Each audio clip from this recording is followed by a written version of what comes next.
Ndindi Nyoro ndio alipiga filimbi ya impeachment ya Gachagua. Sasa anasema hapa na hakuweko hata kupiga hiyo siasa. Hata hakuweko. Nani aliongoza watu ndio walete vita ya kufanya sasa Gachagua awe na problem ile yako naye? Ni Ndindi Nyoro. Hata niliona former president Uhuru Muigai Kenyatta, sikufurahia ile mambo alifanya kwa sababu anaenda kujibiana na watu wengine, watu wa chini sana na yeye ni mtu amelitaya na amelitaya, apewe heshima yake na yeye apeane heshima yake.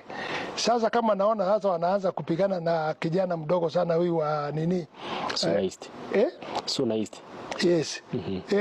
Sasa Junet, naona sasa mambo ya Junet sasa na former president una heshima yako ya miaka 10. Ukianza kujibwana na Junet kwa mikutano ama kwenda kusema vile alisema ati akikuonesha kidole utamuonesha kulitaya, si kusema hauko kwa siasa. I was not happy.